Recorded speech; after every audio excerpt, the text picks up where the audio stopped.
Rainy Day Kindness Part 2, an original story narration.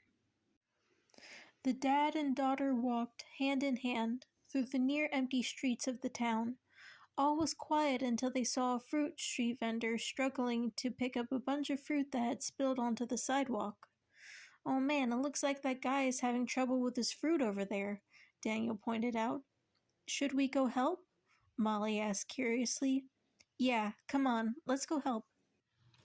The pair quickly made their way over to the food vendor. "Here, sir, we'll give you a hand," Daniel assured as he and Molly quickly picked up the fruit before the wind could roll it away. "Oh, thank you so much," the vendor sighed in relief as the Adams helped him. Once all the fruit was collected and returned to the vendor shook Daniel's hand in appreciation. "Thank you, sir. You and your daughter were very kind to help." The man smiled gratefully before his smile turned into a small sneer. "Nice to know there are still nice people who will help, rather than just taking whatever they want with no regards for what doesn't belong to them." Molly raised an eyebrow at that. "What do you mean, if you don't mind me asking?" The fruit vendor looked down at Molly and smiled, giving the little girl a pat on the head. "Oh, nothing that a sweet little girl like you has to be worried about. Just had a little issue with some scruffy drifter taking an apple instead of stopping to help." Molly couldn't help but have an inkling on who that scruffy drifter was. Maybe the drifter was hungry," the little girl proposed. The vendor raised an eyebrow at this. "Well, being hungry doesn't excuse stealing." Molly weighed her sympathy against the vendor's statement.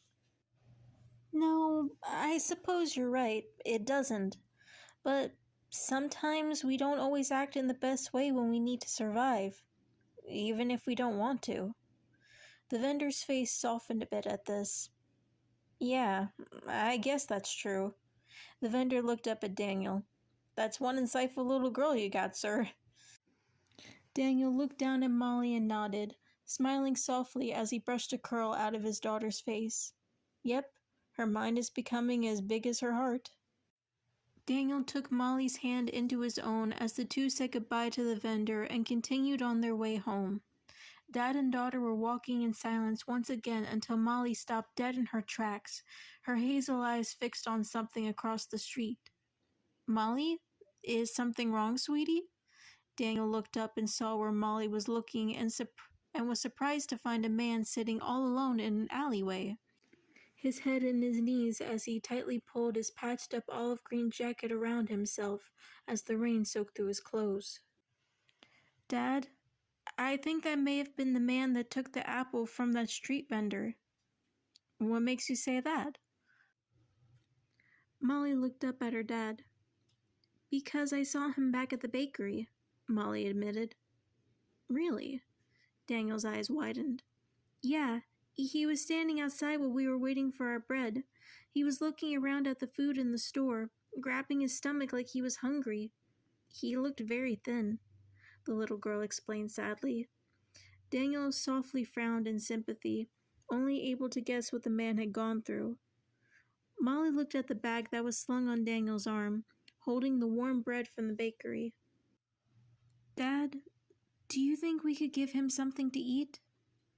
After a brief moment of initial shock, all Daniel could do was smile at his little girl's compassion. Of course. Daniel reached into the bag and pulled out the wrapped-up loaf of braided bread and handed it to Molly. Taking Molly's hand again, they made their way over to where the man was sitting.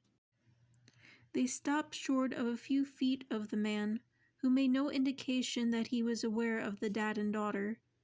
Daniel and Molly glanced at each other, unsure of what to do. Excuse us, sir," Daniel said gently, finally getting the man's attention. The man looked up, surprised to see them standing in front of him. "Hello there," the man greeted quietly back. "My daughter wanted you something. Go ahead, sweetie." Daniel gently nudged Molly forward. Molly took a step forward and held out the loaf of bread to the man. The man looked at the food in the little girl's hands, his face filled with emotions. He reached up to take the food, but hesitated. Molly took another step forward and held the bread closer to the man. silently assuring him that it was okay to take it. The man finally took the bread and carefully unwrapped it. Tearing off a little piece of the warm bread, the man gave a small, peaceful smile as he took a bite. Thank you so much, the man thanked, his dark green eyes glowing with gratitude. Happy to help, Molly smiled as she took her dad's hand as they walked away, leaving the man to enjoy his food. Later that night, after the Adams had enjoyed their sourdough bread with their lentil soup, they settled in the living room to unwind. Daniel was reading.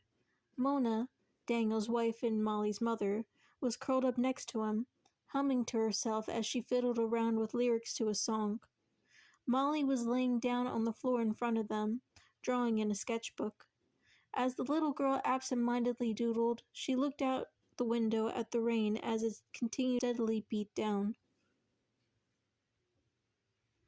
She couldn't help but think about the man in the alley and how he was doing. Was that loaf of bread the first bit of food he had in a while? And when would he be able to get something else to eat? These questions gnawed away at her. She was happy that she was able to help today, but she wanted to do more. Suddenly, she had an idea. Sitting up, she turned around to face her parents. Dad, is Mr. Garner's bakery still open? Daniel rolled up his sleeve to look at his watch. Yes, but it's going to close in a few minutes. Why?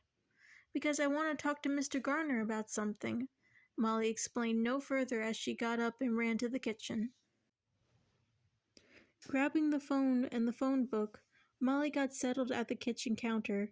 She quickly flipped through the phone book until she found the number for the bakery and dialed the phone. Ring, ring, ring.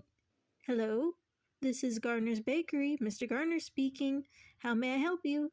Mr. Garner greeted warmly. Hi, Mr. Garner. It's Molly Adams.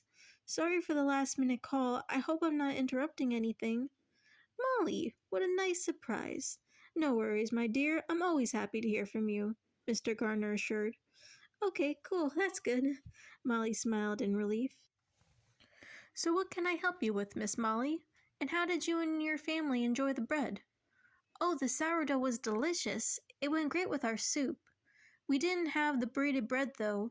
That's actually why I wanted to call you, Molly explained. Okay, what did you want to talk about? Mr. Garner questioned curiously. You let us have the extra bread because business was slow today and no one bought it, yes? Yes, that's correct, the baker nodded. What usually happens to the stuff you don't sell by the end of the day? Well, I always try to make sure that I sell very fresh bread, so I don't let my products stay on the shelves for more than a day or so. Usually what I don't sell, I freeze and have myself over time, or I give to friends and family. Why? Have you ever considered giving away leftover baked goods to the less fortunate? Mr. Garner sat back in his seat and thought about this. I suppose I haven't. The more the baker thought on it, the more he smiled. But I think that would be a great idea. What did you have in mind? The end.